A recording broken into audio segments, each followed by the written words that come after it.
Good morning. Welcome to Morning Meditation. I'm Pastor Phil. We're here in the sanctuary at St. Paul's. It's wonderful to have you here with us.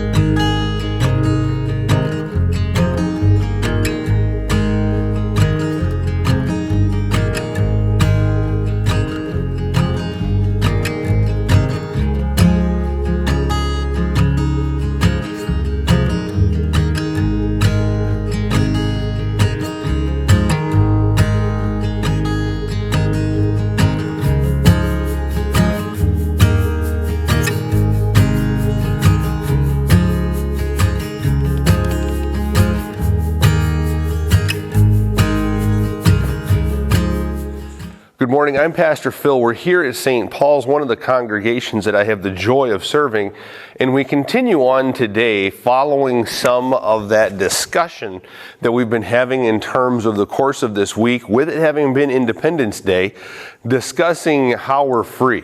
Now we're continuing on. We heard Paul begin this discussion about how we're free in Christ and not enslaved, how there was the law given at Sinai, and he compared that to Hagar, and how we are in Jerusalem under Christ, and we rejoice knowing these things. But let's continue on, as today we're going to be looking at Galatians chapter 5, and we begin with the first verse.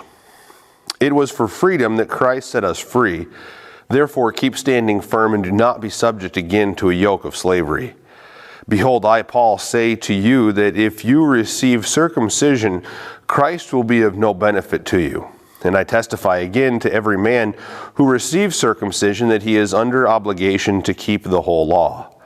And you have been severed from Christ, you who are seeking to be justified by the law, you have fallen from grace. For we, through the Spirit, by faith, are waiting for the hope in righteousness. Now, yesterday, we talked about the idea of being freed in Christ, that because of His work, we're free. Today, we change the wording up just a little bit because we are freed by Christ. Now, the law is something that functions in our lives, and it functions in a lot of different ways. We've got speed limit signs that we should follow. We've got rules, regulations, and laws. Recently, I had to go get new tags for my truck.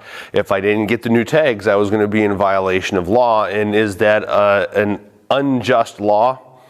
Probably not. I don't know. That's a discussion for another day. But the thing is we have these laws. Well, there's also the law of God. And the law of God acknowledges the fact that you and I are sinful beyond a shadow of a doubt. We've done horrible, wicked things because of our old Adam that's in us, who comes from our old father, Adam. But we also know that because of the work of Jesus Christ, we've been set free. And being set free means that we are no longer under the law. And because of the work of Jesus, we get this release. We're set free by Jesus Christ because of what He does. Now, having been set free by Jesus Christ, that means that we no longer stand under the penalty of sin, but we also realize that because we are free by Christ, it means that the Spirit of God is upon us and we believe in Him and accept Him into our lives. We briefly heard Paul talk about how when you turn away from Christ and back to the law, condemnation becomes yours. You can't stand in a middle ground, half condemned and half freed. Instead, what we understand is because of the work of Jesus, we are freed by Him. And as we're freed by Him, we reside in Him. The work of Christ is incredible because it does loose us from all of the consequences of sin. Death is no longer our inheritance. Condemnation is no longer our sentence. Rather, life is our inheritance, and freedom in Christ with resurrection is our sentence, if we can call it that. So we realize as we go forward in this sense of freedom that we have, that we do live in a time of difficulty where the notion of freedom is one that's being rediscussed. What's free, what isn't? Where are rights being impinged and where are they not?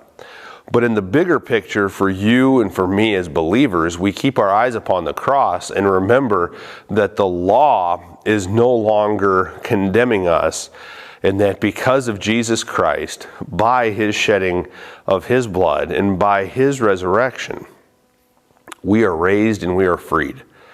We are free men in a way that the world can never take away because of what Jesus has done. Go into the world recognizing that freedom you have in Christ. Go into the world living in that freedom and proclaiming the gospel message, knowing that you're a child of God. God bless you. I'll see you again tomorrow. Go in peace.